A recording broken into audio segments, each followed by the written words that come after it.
Hello and welcome back to another video. Today we're going to be taking a look at this Sony television set from around 1969. Sony was already producing quite a number of television sets by this time period, and this was one of the smaller range of television sets that they created. With its 9-inch black and white tube and portability in mind, it also ran off 12 volts. Because of that, it was very popular with people in mobile homes and caravans and camper vans and boats and people on the move. This is from a time period where the TV systems were just changing over from 400 lines to 600 lines, one for VHF and one for UHF. So it's compatible with both television systems. And of course we all remember back in the early 2000s when digital television made its appearance. Some television sets had two tuners, analog and digital. This is pretty much the same thing, but 405 lines and 625 lines of resolution.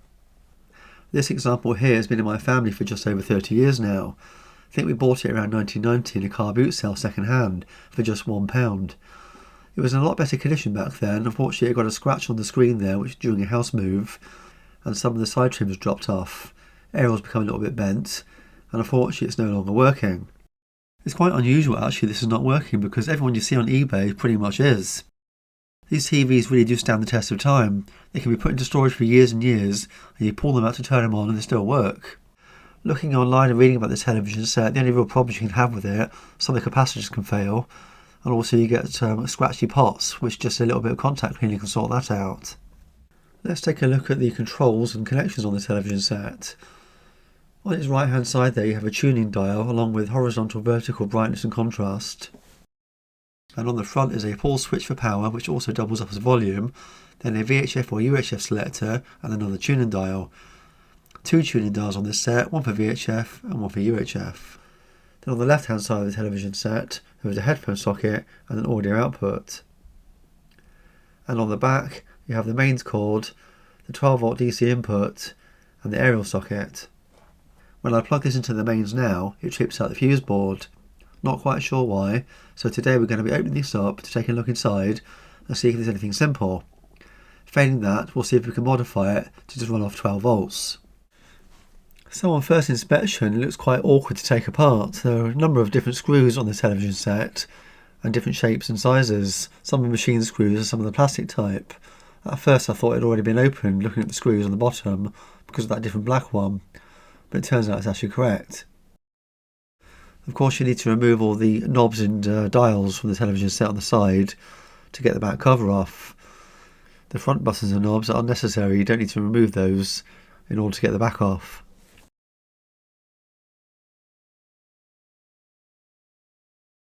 On the back of the television set there are two screws that you shouldn't undo, which I did inadvertently end up undoing, and these two screws hold the transformer in place.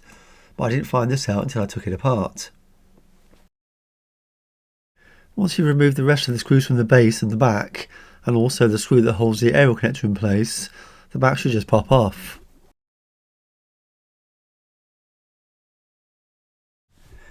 Now I've never opened one of these television sets up before, and it always makes me happy when I see a little connector plug so that the back of the television set can just be unplugged from the front of the TV set.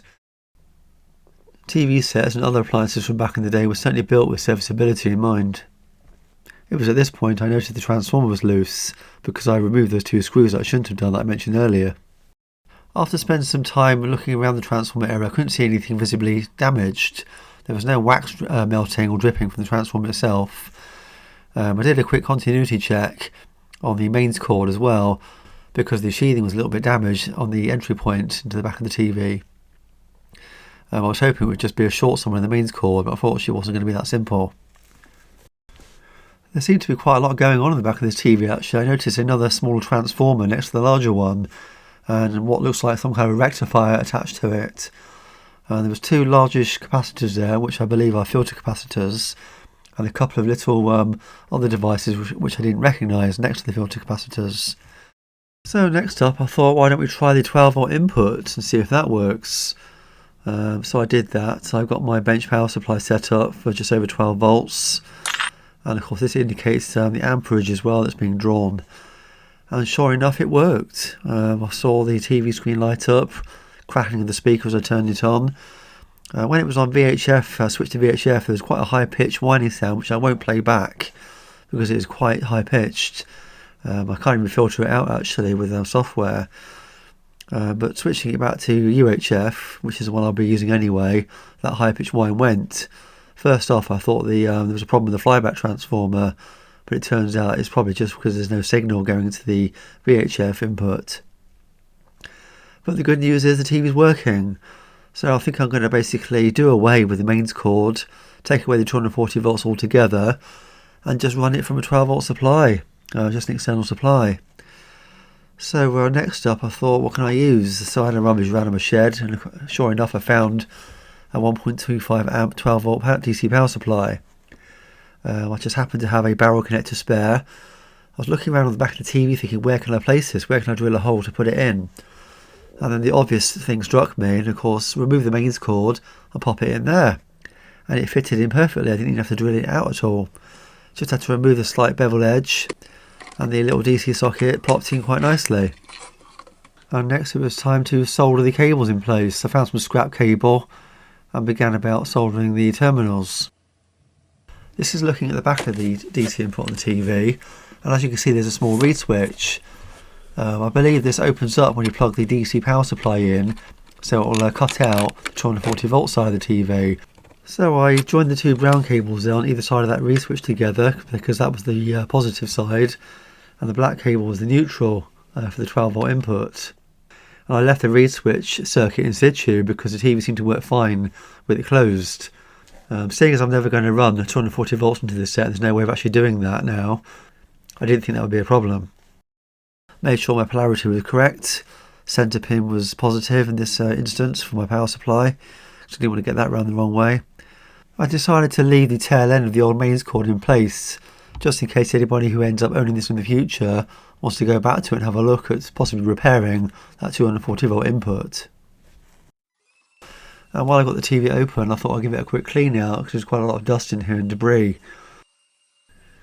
And then it was time to reassemble.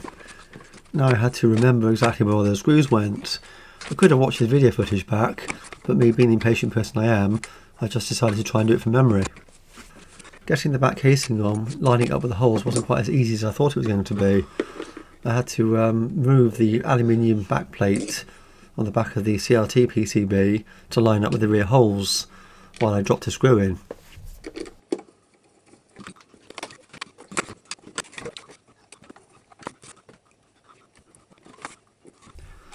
Next I gave it a quick test just to make sure everything was still working okay, and sure enough I'm pleased to say it is. Sometimes when you reassemble things, cables can pop out or something else can go wrong along the way.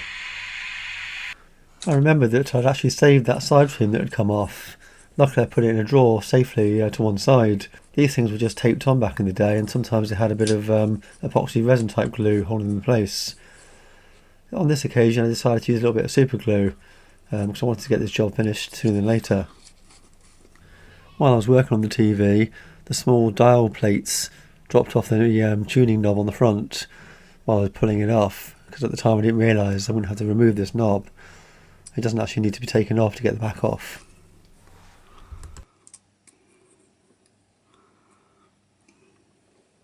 And now it was time to give the cabinet a well-deserved clean.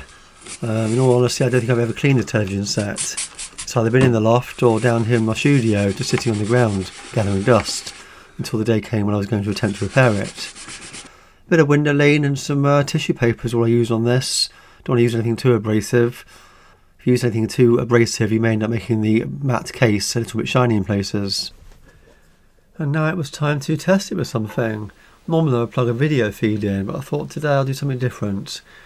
When I was younger, and a lot of other people as well, would use these old black and white TVs as computer monitors for our early computers from the early 1980s and even into the late 80s. So I pulled out my ZX80 from 1980, and sure enough it still works. Not a very exciting picture, I know, but obviously we all know what a black and white picture looks like, and there are plenty of other videos out there showing this. I'll probably do some more videos in the future. So I plonked out a small program to test it, and here it is. A nice simple demonstration. Well, I hope you enjoyed watching that with me. As always, thanks for watching, and until the next video, I'll be seeing you. And if you did enjoy watching this video, you may want to take a look at some of my other videos on similar themes. I'm always buying something on eBay, some more piece of technology, and trying to repair it. And as always, don't forget to like, subscribe and share. Thanks for watching.